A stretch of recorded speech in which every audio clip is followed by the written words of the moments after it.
Good day, everybody, and welcome to Kosmos Energy's second quarter 2025 conference call. As a reminder, this call today is being recorded. At this time, let me turn the call over to Jamie Buckland, Vice President of Investor Relations at Kosmos Energy. Thank you, Operator, and thanks to everyone for joining us today. This morning, we issued our second quarter 2025 earnings release. This release and the slide presentation to accompany today's call are available on the investors page of our website. Joining me on the call today to go through the materials are Andy Inglis, Chairman and CEO, and Neal Shah, CFO. During today's presentation, we will make forward-looking statements that refer to our estimates, plans, and expectations. Actual results and outcomes could differ materially due to factors we note in this presentation and in our UK and SEC filings. Please refer to our annual report, stock exchange announcement, and SEC filings for more details. These documents are available on our website. At this time, I will turn the call over to Andy. Thanks, Jamie, and good morning and afternoon to everyone. Thank you for joining us today for our second quarter results call. I'll start off the call by talking about Kosmos's priorities, reinforcing the key messages I gave last quarter before updating you on progress across the portfolio. Neal will then walk through the financials and the work we've been doing to enhance the resilience of the balance sheet before I wrap up with closing remarks. We'll then open up the call for Q&A. Starting on slide 3. As we navigate the ongoing commodity price volatility, our key priorities have not changed.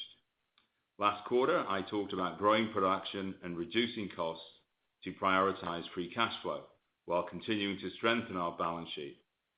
I'm pleased to say we've made good progress this quarter across each of these areas. Starting with production. In June, we announced the Gimi floating LNG vessel had achieved commercial operations date, or COD, a key milestone for the GTA project. COD is achieved when LNG production is tested for a period of 72 hours at the annual contracted rate of around 2.45 million tons per annum equivalent. The FLNG has a nameplate capacity of around 2.7 million tons per annum, and we're targeting reaching that level in the fourth quarter of the year. The project has now lifted 6.5 gross cargoes year to date. In Ghana, we're pleased that drilling on Jubilee has restarted, with the first producer well of the 25-26 drilling program now online.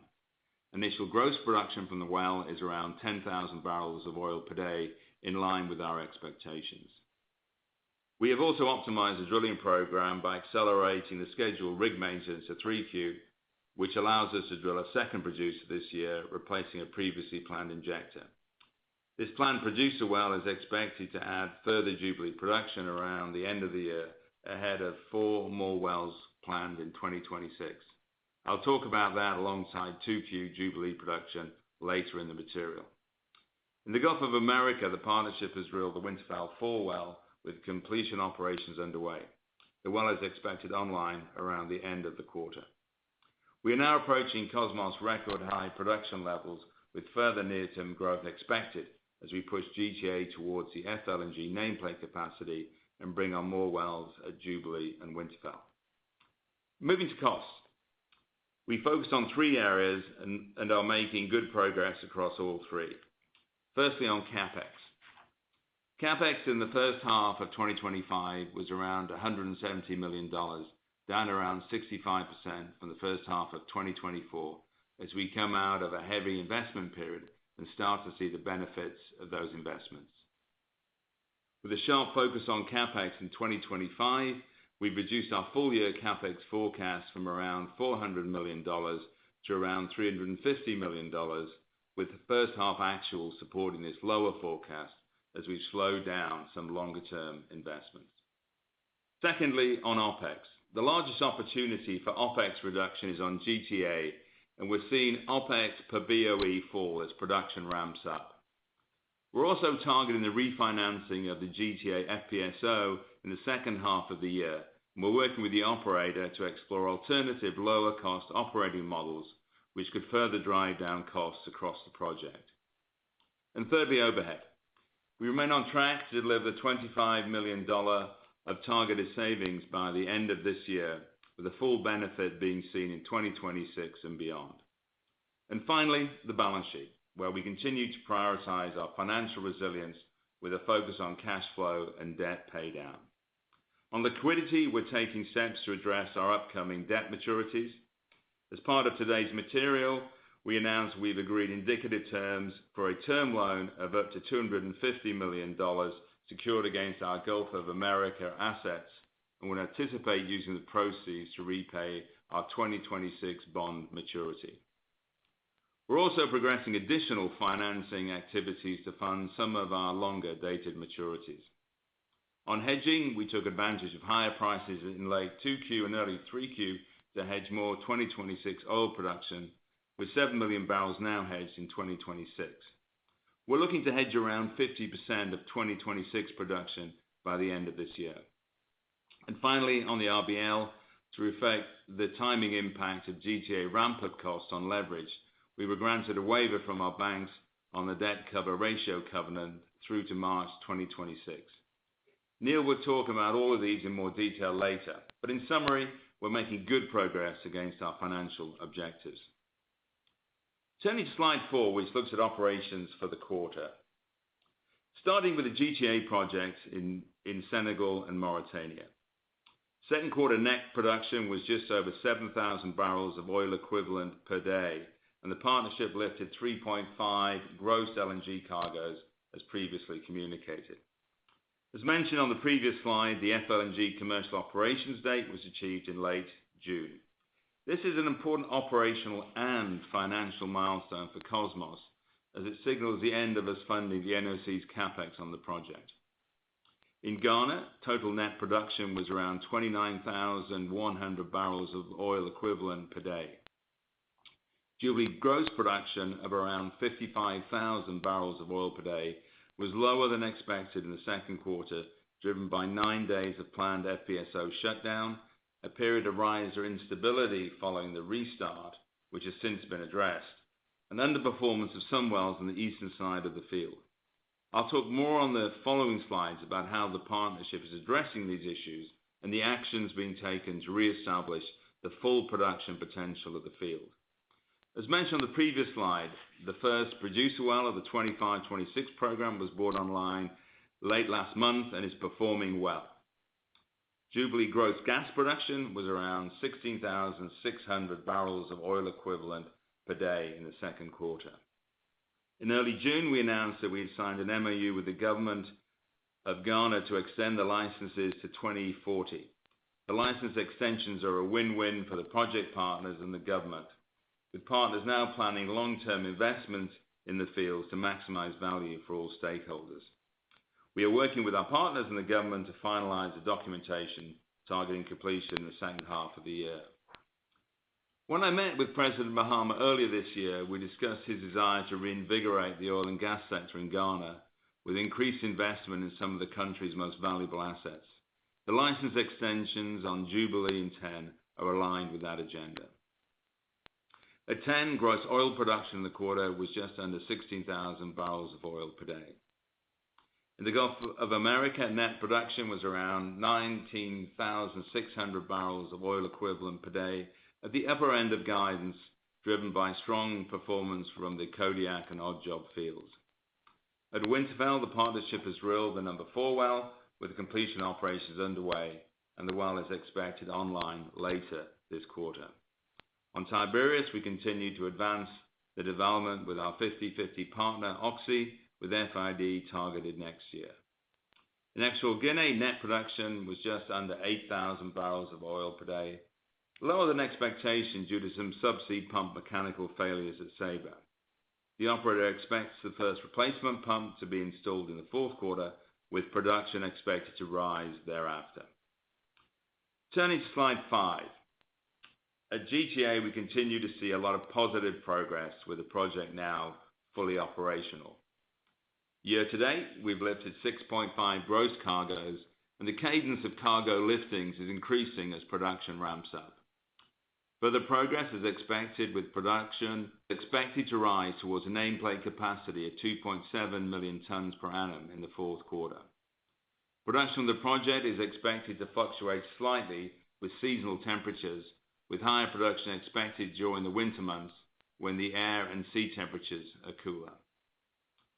Full year guidance of 20 gross cargoes reflects a slightly slower production ramp-up that we saw in the second quarter and early third quarter. Importantly, the subsurface is performing well, which is a key factor as we plan future expansion phases. As a reminder, there is around 25 TCF of discovered gas in place at GTA. Phase 1 only requires around 3 TCF for 20 years of production at the contracted rate. This is a world-class gas resource with significant running room. The partnership also expects the first condensate cargo late in the third quarter, a meaningful additional revenue stream for the project. On operating costs, both startup and commissioning costs should start to fall away in the second half of the year. We're also progressing the refinancing of the FPSO lease, targeting completion in the second half of the year. Additionally, the partners are working with the operator to explore alternative lower-cost operating models to drive down costs further. As we look out with Phase 1 now fully operational, the next major opportunity to enhance value is through future expansion. Phase 1 Plus, a low-cost brownfield expansion that leverages the existing Phase 1 infrastructure to enable gas production to double at a fraction of the cost to increase LNG production and domestic gas to our host countries. During an official visit to the U.S. in July, the presidents of Senegal and Mauritania met with President Trump at the White House. President Faye of Senegal spoke positively to President Trump about Kosmos and our critical role in discovering the GTA field 10 years ago. He also talked about the importance to Senegal of U.S. investment from companies like Kosmos and the joint opportunities that could be created through investment in sectors core to the country's economic growth, such as natural gas. The videos of the meetings are online and worth watching. Turning to slide 6. 2025 is an important year for our operations in Ghana as we return to drilling. The timeline on the slide shows a journey we are on to deliver the full potential of the Jubilee field. The first half of 2024 marked the end of the previous 3-year drilling campaign, which was done using 4D seismic shot in 2017. At the end of that drilling campaign, Jubilee production peaked above 100,000 barrels of oil per day. In the second half of the year, we saw the start of a 12-month drilling hiatus, resulting in some expected natural decline of the field, which was exacerbated by facility issues that we talked about in detail last year, namely reliability of water injection and power generation. The first half of 2025, the partnership carried out a significant facilities work scope on the FPSO during the scheduled shutdown. While voyage replacement for the first half of the year has been above 100%, production declines have been higher than anticipated in certain wells on the eastern side of the field, including Jubilee Southeast. Riser-based gas lift was introduced to the eastern side of the field, which has helped to restore and stabilize production, and plans are in place to do the same on the western side of the field in the future. In early 2025, we acquired new 4D across the field, the first since 2017, to ensure the next set of wells we drill in Jubilee are the best targets de-risked with the best data and technology. A key event in the second quarter was the arrival of the rig to commence the 25-26 drilling campaign. In July, we brought the first new well online in over a year, a producer in the Jubilee main reservoir with initial gross production of around 10,000 barrels of oil a day.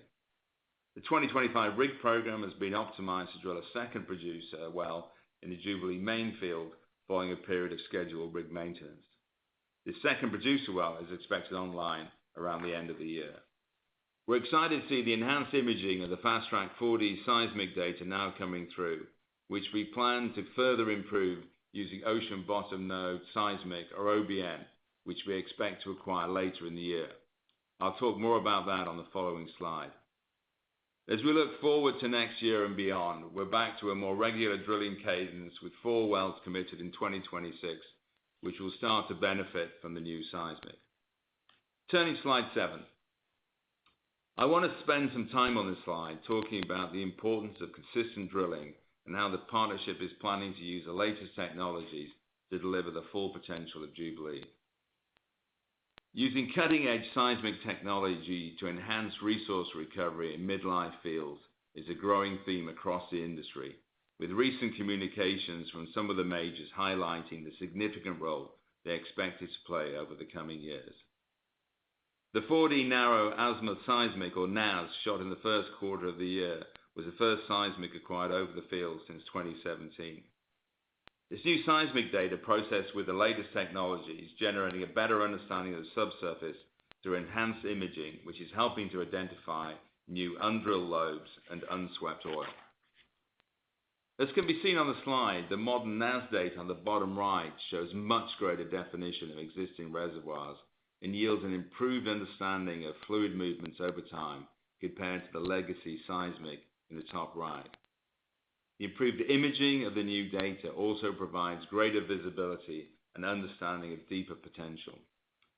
At Kosmos, we've taken the lead in coupling this modern seismic with new AI-enhanced data interpretation and reservoir modeling to maximize recovery.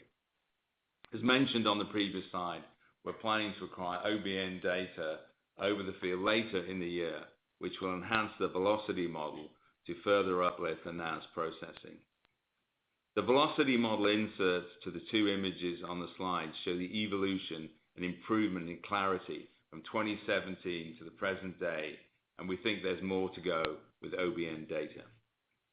The second message on the slide I want to focus on is drilling. We talked at length in the past about the need for regular drilling on Jubilee, a key part of delivering the field's potential, alongside high facility uptime and sustained water injection. As I mentioned, the 25-26 drilling program is now underway, with the first Jubilee producer, J72, online, and a second Jubilee main field producer expected online around the end of the year. Following completion of that well, the rig is scheduled to drill 4 wells on Jubilee in 2026, targeting well-defined main field producers, supported by good adjacent well control, similar to J72. Going forward, we expect 3 to 4 wells per year will be needed to maximize the field's full potential over a multi-year period and sustain higher production levels. With the license extension MOU, the partnership can now plan on long-term investment in Jubilee, which should also drive a material uplift in 2P reserves. In summary, Jubilee is a big field that we expect will get bigger through regular drilling supported by new imaging and reservoir management technology. Turning to slide 8. In the Gulf of America, second quarter performance was good, with production at the upper end of guidance helped by strong output from both Odd Job and Kodiak. At Winterfell, the number 4 well was drilled in the second quarter and is anticipated to come online late 3Q. The well is expected to contribute a net rate to Kosmos of around 1,000 barrels of oil equivalent per day. On our development activity, we, together with Oxy, are continuing to progress Tiberius, an outboard Wilcox discovery, working on improved, lower-cost development plans supported by new OBN seismic that we expect to acquire later in the year. FID would then be targeted for next year. Gettysburg is a discovered resource opportunity we acquired in a previous lease sale in the Norfolk Trend. To advance the project, we brought in Shell as a 75% partner and operator, and are working alongside them in a joint team to progress a low-cost single well development that would be tied back to Shell's operated Appomattox platform. That concludes the review of the portfolio, and Neil will now take you through the financials. Thanks, Andy. Turning now to slide 9, which looks at the quarter in detail. Production was higher sequentially due to GTA coming on and strong performance in the Gulf of America, partly offset by lower production in Jubilee and Equatorial Guinea. Production did come in lower than guidance, mainly due to the ramp-up timing on GTA, which we communicated in June, and lower Jubilee production in the quarter. With GTA ramped up and the first Jubilee well online in July, current production is approaching record highs, as Andy previously mentioned. With additional wells at Jubilee and Winterfell, the installation of replacement pumps at Saba, and ramp up further of GTA targeting the FLNG nameplate capacity, we expect production to continue to rise quarter over quarter into 2026. OPEX per BOE, as shown on the slide excluding GTA, was higher in the quarter, largely reflecting the 110 lifting we expect this year, since 10 operating costs are booked in the quarter the cargo is lifted. G&A was lower as we start to see the impact of some of the overhead savings coming through. And finally, CapEx came in under budget due to the timing of activity in the Gulf of America and lower GTA costs in the quarter. As Andy discussed earlier, we have lowered our full-year CapEx guidance to approximately $350 million from $400 million, with 1Q and 2Q CapEx demonstrating we are on track to achieve the lower amount, which we believe is sustainable into 2026. With our CapEx and NOC funding winding down and production increasing, at current oil prices, we are generating free cash flow. While the timing has been slightly delayed, we remain focused on maximizing cash flow in the near term and reducing the absolute amount of net debt. I also want to mention that while working capital is difficult to predict on a quarterly basis, we do expect a working capital draw in the third quarter to reflect the timing of some payments. Turning to slide 10. As Andy said in his opening remarks, one of the priorities for the company this year is enhancing the resilience of the balance sheet, and we've made progress in several key areas recently. On liquidity, we've agreed indicative terms for a senior secured term loan with an investment-grade counterparty at a cost similar to our existing RBL for up to $250 million, which we would anticipate using to repay the outstanding 2026 unsecured notes. This facility would be secured against our assets in the Gulf of America, with a final maturity date 4 years after closing, which is anticipated by the end of the third quarter. The chart on the right shows the pro forma impact of this transaction on our maturity schedule, assuming we fully draw down on the new facility to repay the outstanding 2026 notes. Through the second half of this year, we plan to continue working on accessing additional attractive sources of liquidity to potentially repay some of our other longer-dated maturities. On hedging, we continue to add additional protection against commodity price downside through the back half of the year into 2026. For the remainder of 2025, we have 5 million barrels of oil production hedged with a $62 per barrel floor and a $77 per barrel ceiling. We also took advantage of higher prices in late 2Q and early 3Q to add more hedges for 2026. We now have 7 million barrels of oil hedged next year with a floor of $66 per barrel and a ceiling of $75 per barrel.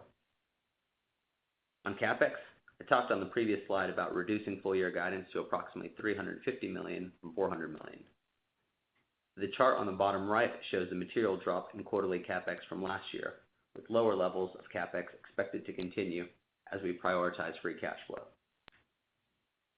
And finally, we worked with our banks to amend the debt cover ratio calculation for the RBL, increasing the ratio for the next 2 scheduled test dates to reflect the timing impact of startup of the GTA project on the backwards-looking leverage calculation. The debt cover ratio will return to the originally agreed level thereafter when full-year revenues from the GTA project are better aligned with operating expenses. So in summary, we remain proactive on improving the balance sheet, raising liquidity, increasing hedging, and reducing costs, and we'll continue to update the market as we make further progress in the second half of this year. With that, I'll hand it back to Andy. Thanks, Neil. Turning now to slide 11 to conclude today's presentation. As I stated in my opening remarks, our near-term focus is on growing production, reducing costs, and enhancing the resilience of the balance sheet, and we're making good progress in all 3 areas. As we look beyond the near term, there's significant scope to add long-term value for our investors through high-quality production and development opportunities across the portfolio. On GTA, with the first phase now fully operational, we are focusing our efforts towards reducing costs and doubling production to further drive down unit costs through advancing the low-cost brownfield expansion that leverages the existing infrastructure. In Ghana, Jubilee is a big midlife field with significant reserves yet to be produced, which can be accessed by consistent drilling enabled by new technology and the license extension. In the Gulf of America, a proven basin with significant running room, we continue to advance an attractive portfolio of infrastructure-led exploration and development options in the outboard Wilcox and Norfolk trends that leverage Kosmos' capability. And in Equatorial Guinea, our assets should deliver cash flow as we selectively invest in production optimization opportunities. So in summary, Kosmos has a diverse, differentiated portfolio with a 2P reserves to production life of over 20 years, with considerable discovered resource beyond that.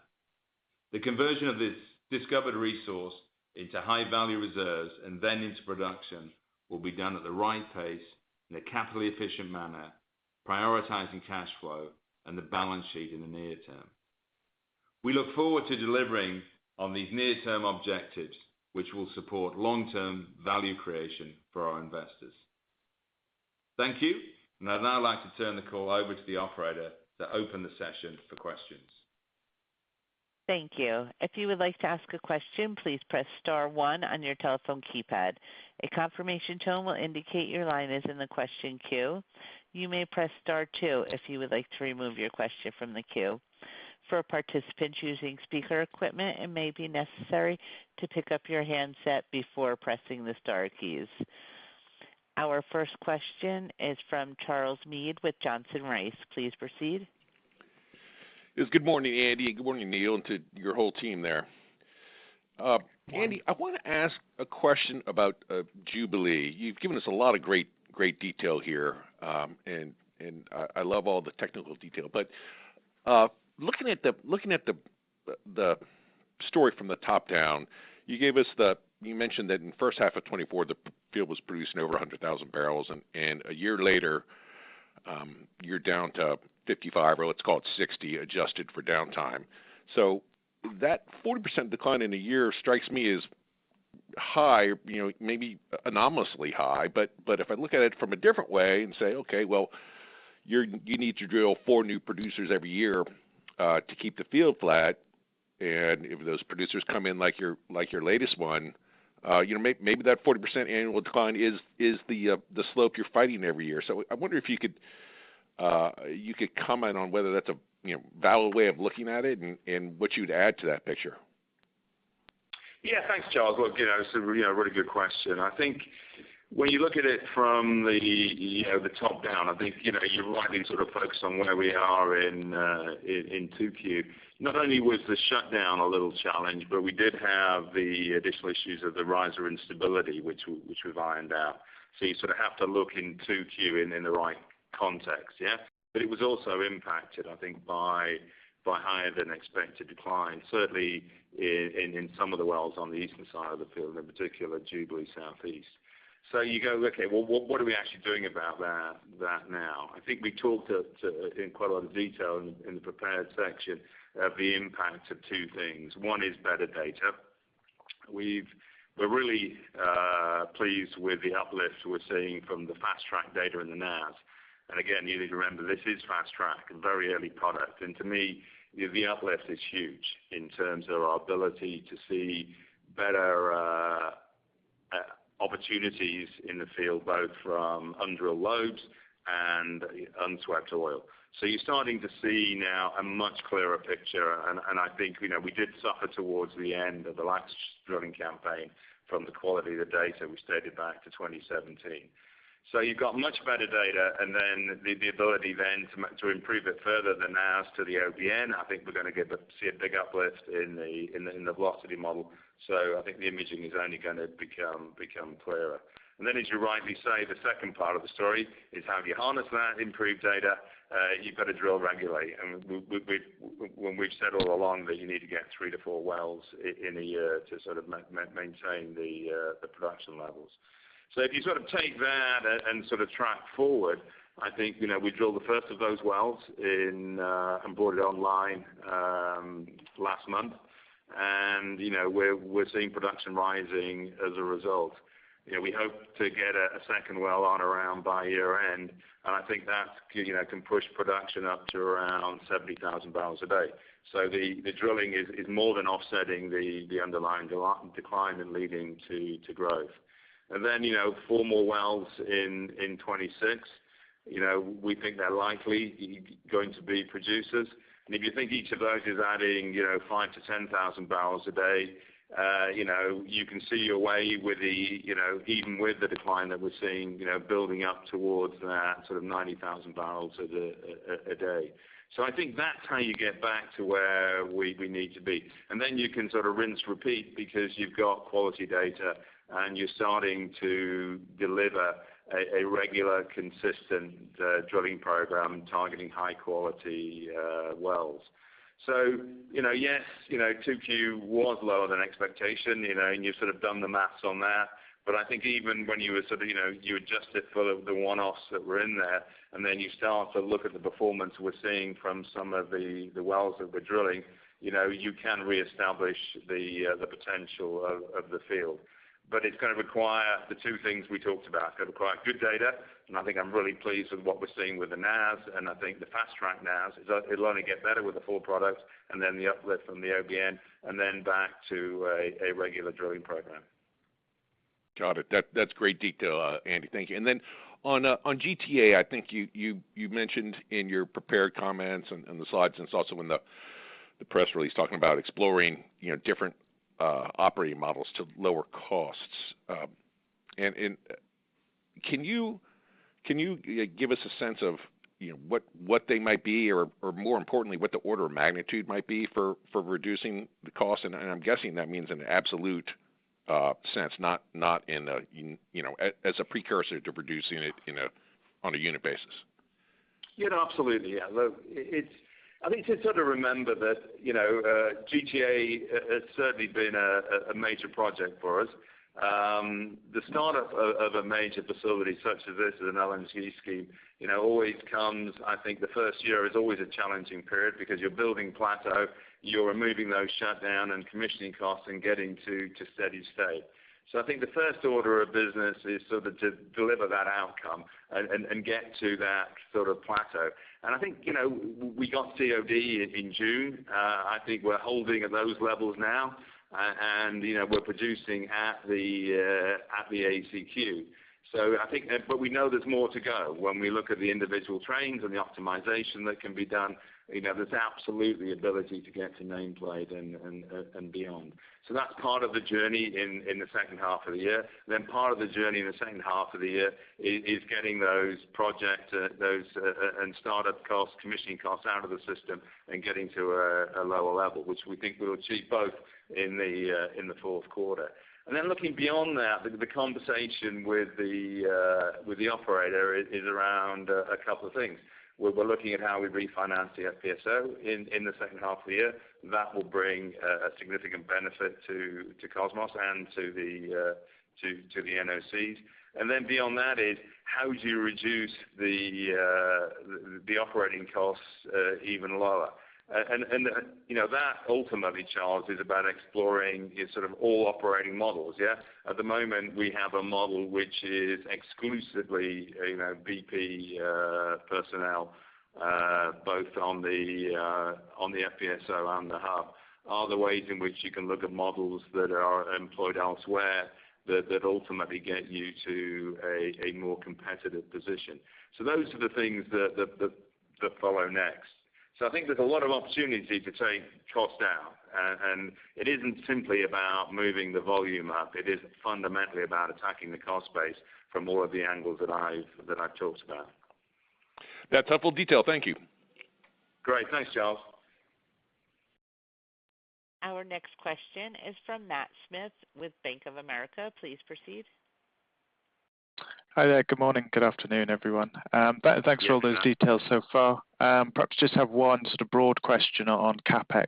Welcome to see that coming down in the guidance for 2025. I guess my question really is that CapEx envelope now well below 400 million, around 350. Is that a sensible CapEx envelope to think about going forward? You referenced, of course, Tiberius, FID potentially next year at some stage, phase 1+ on GTA. So I'm just wondering, are you comfortable that you could operate within that 350 going forward, or should we expect you to perhaps need to go above that if you're to progress those projects? And perhaps if I tack on a second one related to that, it is just whether you're seeing any momentum on that GTA phase 1+ project at the moment. Good alignment from the partnership, or how close and near term is progress there, I guess, is the crux of my question, please. Okay, good. Yeah, Matt. If you look at the capex reduction 400 to 350, it is about really sort of making every dollar count as we look at the investment going into the company and prioritizing the free cash flow. So it is at lots of opportunities right across the portfolio. But I'd say the majority has been slowing down some of the longer term projects, in particular Tiberius. So as you sort of look to the next question, then is can you sustain the 350 into 26? We haven't given capex guidance yet. But if you sort of step back and say the primary call on capital in 26 is the 4 wells that we've got committed in Jubilee. There is, that's a primary call on capex. Actually, in Equatorial Guinea, not really any significant capex call. On GT, I'll come onto it in a minute. We don't believe phase 1 is going to be a significant part of 26. It'll follow slightly slower. Therefore, probably the FID of Tiberius will come probably towards the end of the year. So when you take that and you look at the focus on, particularly in the volatile oil price environment that we have today, a forward number of around 350 can, not only sustain the company, but it will grow the company, as I just talked about, through the impact of the Jubilee wells without damaging that future growth profile. So I think, in summary, around 350 probably right. Yes, around 350, the company's going to continue to grow. And then, you have the subsequent follow-on, which is more a 27-28 period, where you would see some spend on Tiberius, some spend on phase 1 plus. Okay? Then on phase 1 plus, the most important thing to start with on that is actually, the performance of the subsurface on phase 1. We've got 3 wells online at the moment. They're all performing in line with expectation. So that was a little bit of a gating item amongst the partnership, wanting to see the reservoir performance. We're now sort of, we started up right at the end of the year, 31st of December. So we've got essentially more than, sort of 7 months of production data and feel good about what we're seeing. So the reserves are absolutely there in terms of the ability to expand the project. In terms of alignment around the partnership, there is alignment around a brownfield expansion, the ability to double volume through brownfield expansion of the FPSO, it was designed to do circa double the rate that it's doing today, and the incremental investment to get it there is very small. So alignment around that. Alignment around actually that incremental gas will go into LNG and domestic gas. There's a call from the government for domestic gas. Equally, the rate at which they ramp up that domestic gas call is one issue that we're working, and then the ability to debottleneck the Gimi to provide additional LNG capacity is the other part of the exam question. To how do I use that incremental 300 to 400 million standard cubic feet. So that's the work that we're doing at the moment. So I'd say that, the fundamental issue is of course, therefore around the number of wells which you need to support that incremental sort of 350.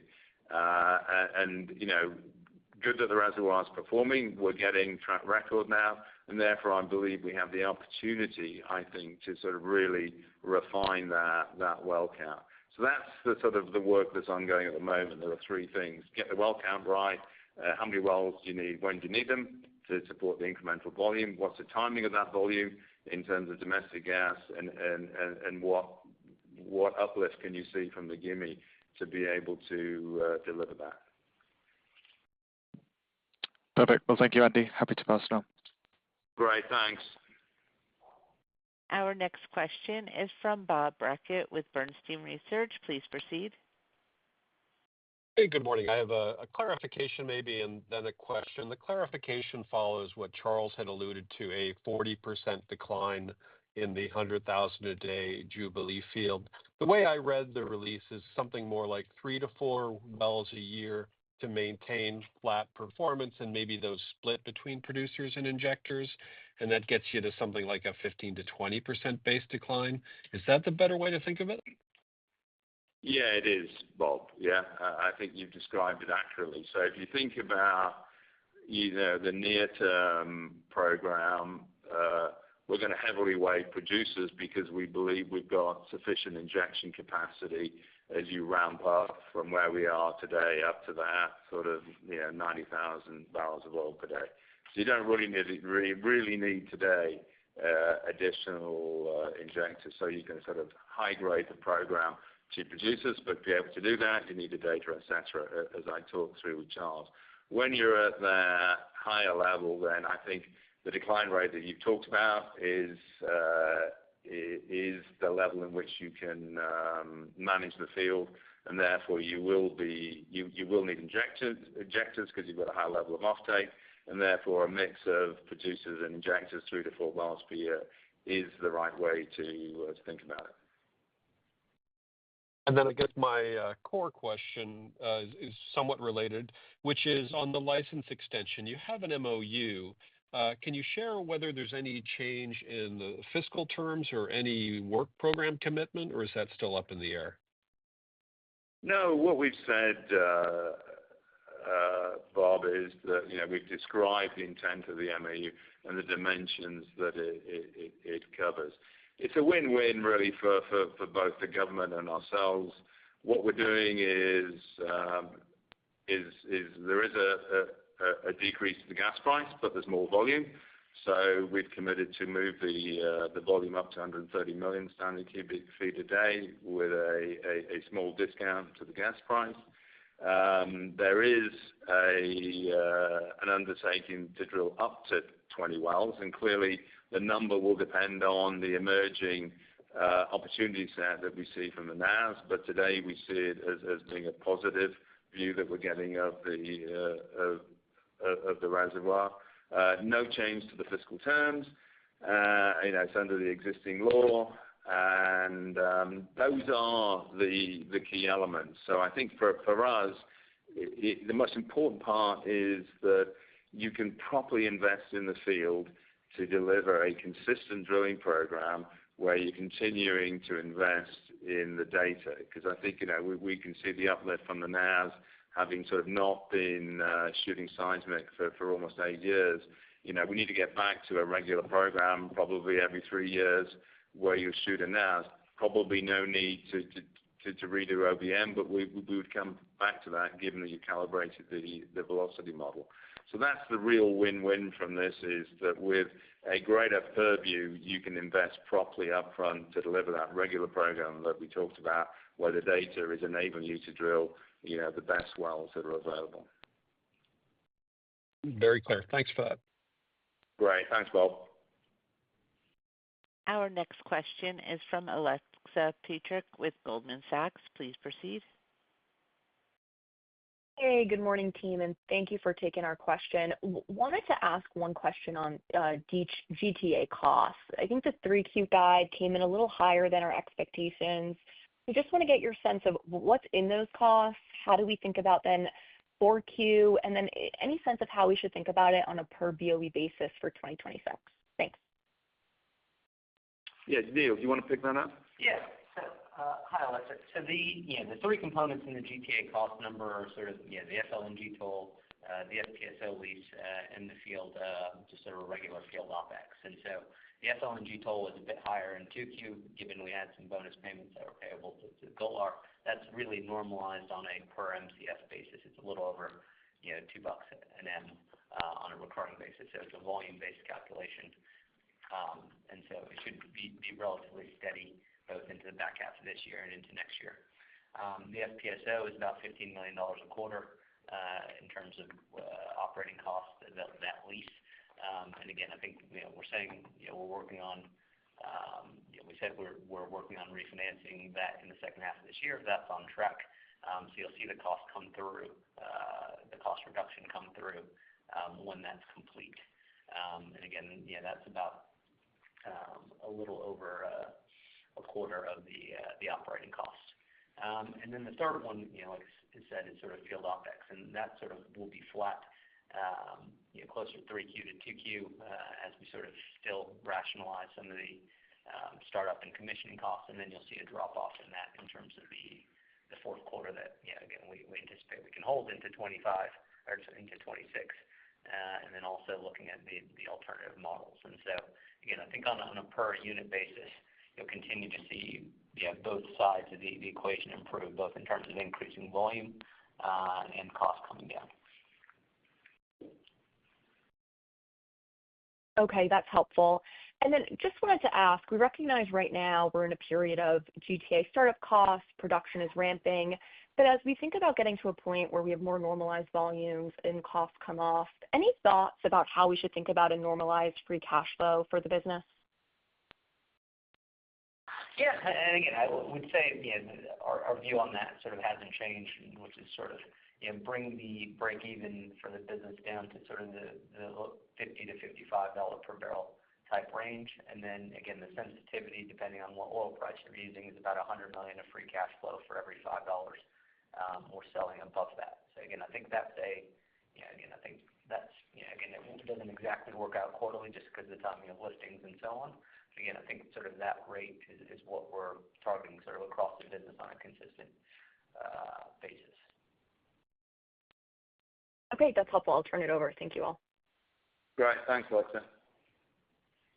Our next question is from Mark Wilson with Jefferies. Please proceed. Thanks, gents. A couple of questions, please. First, on GTA, thinking ahead to phase 1 plus, is the most important thing we should be looking for a gas sales agreement, either with Senegal, Mauritania, or with a third party? That's the first question. And then on Jubilee, a lot of commentary and detail in the presentation and some hindsight views, I would say, as well. The question I have going forward is particularly with this new seismic data and the processing of that and the work that needs to be done on the longer term. Should you be operator of that field, and is that something we're looking for? Thank you. Right. Thank you, Mark. Yeah, on the first question, absolutely. I think I was clear when we talked about it earlier that what we're looking to do is work with a partnership, and clearly the partnership involves the government to find the right blend now of domestic gas versus increased LNG sales. Yeah. And so, yes, absolutely. Part of that whole optimization is around, what level of gas can they take, what's the expected ramp up, and therefore what would a gas sales contract look like. So absolutely, you put it in terms of the Pacific, but in terms of an output we would need is certainly as we move towards FID of that, we would need clarity around what that gas sales would look like. Yeah. But again, the government's clear about the need, and actually the need in the country is absolutely clear. A growing economy needs to be able to leverage gas, displace higher cost heavy fuel oil, and therefore there is a real economic gain for all parties here by being able to do that. So I don't believe that is a barrier, but it does absolutely need to be addressed. In terms of your second question, look, we work very closely with Tullow, as you know. I think it's a good partnership. I think we each have our individual skills. Clearly, I think being based, in particular, actually being based in the Gulf of America, I think the view of being able to leverage seismic, the processing, the acquisition techniques, and so on, has been something that we've been able to bring to the partnership. And I think we're working really well with Tullow at the moment to leverage their skills and our skills in this domain to make a difference. So there's no difference between where the companies stand on that. And we clearly have the rig locked in. We have 6 wells in front of us. We're aligned around the well choices and what it's going to take to drive the field forward. So I think that, in response to your question, is the most important thing, that we're aligned, and actually, Kosmos is bringing something to the party, and clearly so is Tullow. Very good. Thank you for those answers. Great. Thank you, Mark. Our next question is from Stella Cridge with Barclays. Please proceed. Hi there. Afternoon, everyone. Many thanks for all of the updates. I was wondering if I could ask on the debt side. So you mentioned that you're progressing additional financing options. I just wondered if you could talk about the different options that might be available to you, how far out on the curve that you're thinking about in terms of maturities. That would be great. And in the RBL, of course, you do have some requirements to address debt a reasonable amount ahead of time. I could just wonder if you could talk about how confident you are in meeting some of those requirements of the lending. That would be good. Thanks. Yeah. Hi, Stella. I'll take that. Just on the further out maturities, again, I think when we set up the maturity schedule in the past, the goal was to leave a few maturities out there and then repay them with cash flow generated from the business. And again, recognizing that the goal from our perspective is to not just reduce leverage, but to reduce the amount of absolute debt, and therefore paying off the bonds with cash flow that's generated makes sense. And so again, I think inherently that continues to be part of the plan, and the big variable there sort of is around oil prices. And so with the wobble that we had sort of in the oil price, we thought it was prudent to sort of take off the 26 maturity ahead of time with the refinancing. And that gives us a bit of space, combined with the other proactive measures that we've taken on the financing side, to clear sort of a runway. And in that space of time, again, continue to work in a manner to maximize cash flow for the business so that we can continue reducing debt. Alongside that, we'll continue to look at sort of proactive other alternative attractive sources of capital, to see if there's a cost of capital advantage to be gained in terms of addressing the 27s and 28 maturities as well. They're trading at a discount. If we can raise low cost finance secured against our assets, there's a cost. There's capital. There's a return to be earned there. And so the plan is to finish the Gulf facility here this quarter, and then continue to evaluate those options. And part of that will depend on where things trade.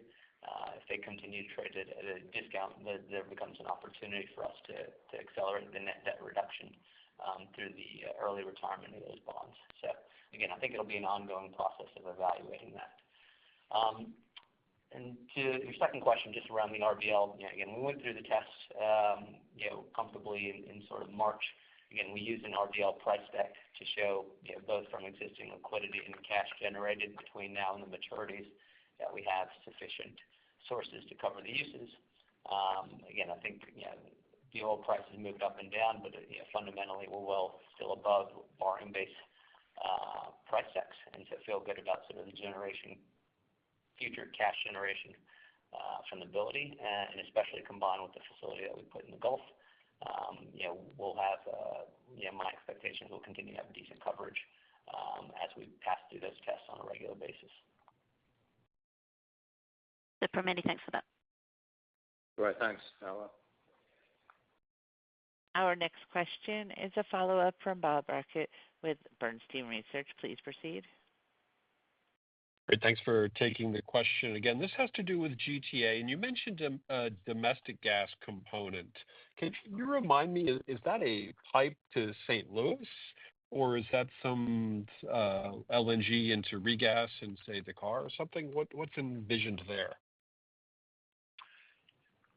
No, I think, I think the primary source would be actually sort of pipeline gas, yeah. So this would be a pipe gas solution rather than LNG to Dakar, although, there is an LNG regas facility in Dakar, so you could add incremental volume that way. But I think it would be, what we're looking at today, Bob, is a more permanent solution. Okay, very clear. Thanks for that. Great, thanks. Since there are no further questions at this time, I would like to bring the call to a close. Thanks to everyone for joining today. You may disconnect your lines at this time, and thank you for your participation.